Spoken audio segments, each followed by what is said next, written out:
One of the great victories in TCU history. You go unbeaten. You finish number 2 in the national polls. Many people thought you should be number 1. And the coach says, let's get back to work. We took it all in. It was great that we went to the Rose Bowl.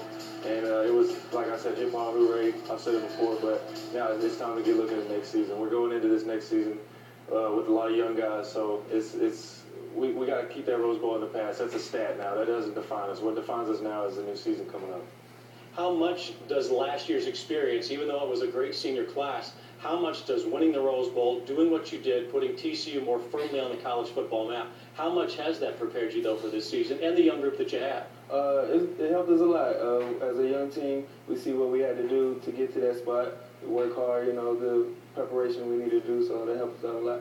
So how much has been put in to the off season to maintain TCU football? You've worked long and hard to get this program where it is. How hard has it been in the offseason to try and keep it there? I don't think it's any different than 2004 when we didn't go to a bowl game. Every year our motto has always been go back to the beginning, go to the bottom of the pyramid with attitude, chemistry, family, and accountability, and just build the best football team that we could.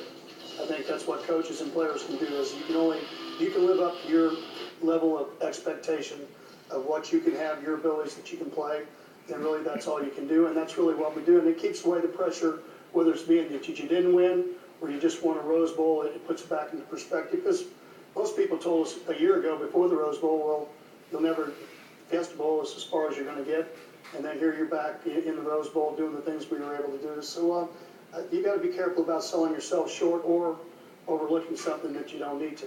So you've put all the hard work into the off season, and now you're here. You're in Las Vegas. We're kicking off the 2011 season. What's this event like for you players? What does it signify to you, Tank? It's a lot of fun. This is Mountain West Conference Media. It's our last year in the conference, so we came here to have a lot of fun. We were walking around seeing the strip. We went to the strip yesterday, so it's a lot of fun being here with all. It's not so much all the interviews, but it's got to be done, and it's a lot of fun. How about for you, Josh? Same as Tank. Meeting the players, conversating with them, just talking about life and stuff like that. Now you've got to look ahead to the 2011 campaign. The schedule that they've laid out for you isn't exactly the easiest. You open up with a tough game against Baylor, a team that's been much improved, has an outstanding quarterback in Robert Griffin. What's it like preparing for a game like that? And then on the backside of that, Air Force Academy Falcons. Well, very similar. Both are triple option type offenses. Baylor's very similar offense with the read option and being able to run with the quarterbacks, vertical threats. And then Air Force is Air Force. We started in the spring on, and then really because our offenses were very similar, it'll give us more opportunity to prepare for Air Force going on the road. But as you always have to do, we've always had our best seasons when we had to start on the road. We've had to start against great competition, just like in 2008 we played Virginia, and then we had to go to Clemson. And so this year's not going to be different. If you want to do something that nobody felt like you could do, you got to do it the hard way, and this will be no different this year. What do you think of the schedule and the way it lays out for you guys with Baylor, with Air Force, with the Mountain West Conference teams that you'll have to play against? And of course, you've got that game in Boise this year that was supposed to have been in Fort Worth. We won't get into that too much, but how do you think the schedule lays out, Tank? The schedule is really out of our hands. If we had a choice, we would have liked it a little differently, but it's the way it fell. So we're just going to take it one game at a time. We're looking towards Baylor right now. That's the first game of the season. You can't win the second, third, fourth, fifth until you win the first. So right now we're looking at Baylor. Same as Tank said, looking at Baylor, we're playing them early in the week, so that gives us enough time for Air Force to prepare more. So, we're just ready for the first game. What's it like for you players to have Boise State moving into the Mountain West? I know this is your last season in the conference, but this is a school, a program that you've developed somewhat of a rivalry with the last couple of years, be it in postseason play. Games have been incredibly competitive, and you've got one chance at them in conference play.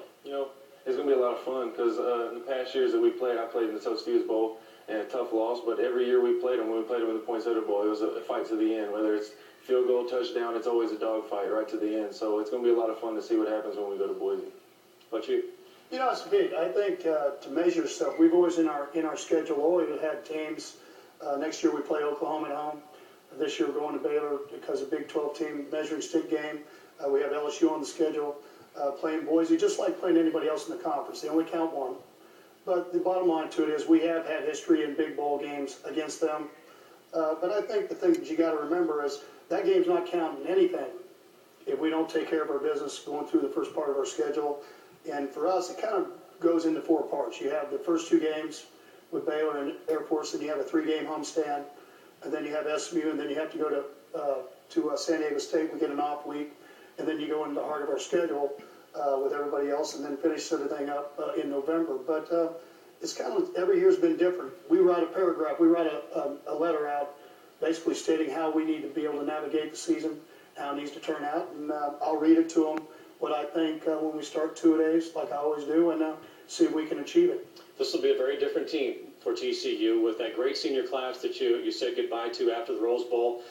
You've got one of the smallest senior classes perhaps in your tenure with the Horned Frogs. You're losing some great, not just players off last year's team, Andy Dalton, Marcus Cannon, Kirkpatrick, Curley, those kind of guys who starred for so long. You're also losing a lot of character and certainly leadership at the quarterback position.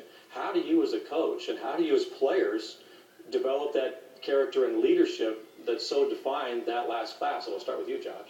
Just taking in what the senior class gave us before, leadership-wise, showing how to work hard and what not to do on and off the field. So it's coming back players, have to show the younger guys that's coming in the things that they taught us.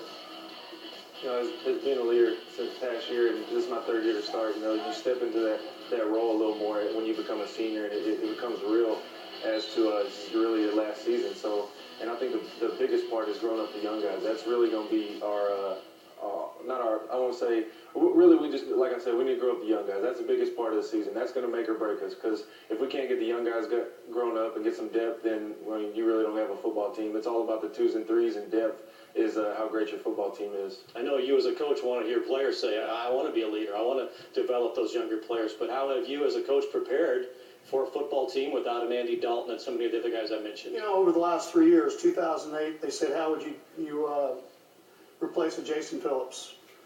Then the next year, how do you replace a Jerry Hughes and a Darrell Washington? This year, it's how do you replace an Andy Dalton? I think great programs, not great teams. Great programs grow people up. Last year, we replaced Jerry Hughes with Stanley Maponga that was a freshman All-American. And this team will be, just like Tank was talking about, this team will be judged the same way.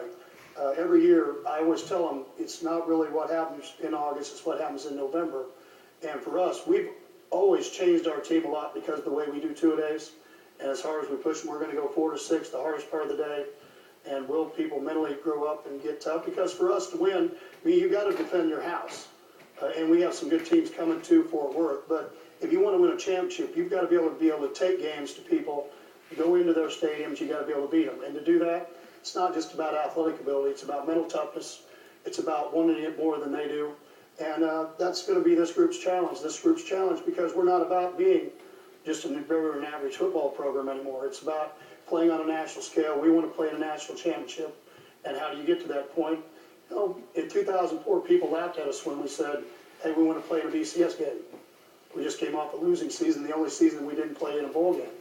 Now you're in a situation where you've been to 2 BCS games. You finished in the top 10, 3 out of the last 4 years. And now what were our whole posts. Now how do you change over? And good programs do that. They grow players up. They make people be accountable. Seniors, if you look at you talk to any coach in this conference that you're going to talk to, they're going to tell you if they have the kind of seniors and older players they have, the older players will teach the younger players. Even though they know the younger players may push them to be starters, but they know that makes the program better, and that's what these guys do. They've done an unbelievable job since January of bringing along the younger ones. Now the freshmen this summer, the 7-on-7s, everything that they can do, the coaches aren't around.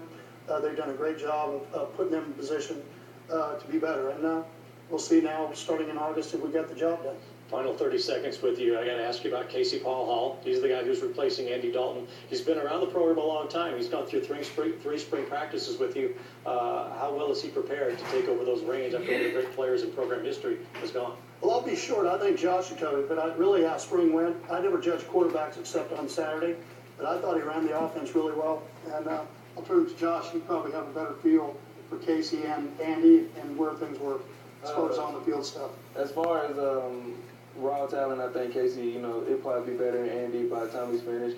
But he needs to get some more games under his belt, get some more leadership role. And as an offense, we're helping him out, picking up blitzes, catching the ball, little things.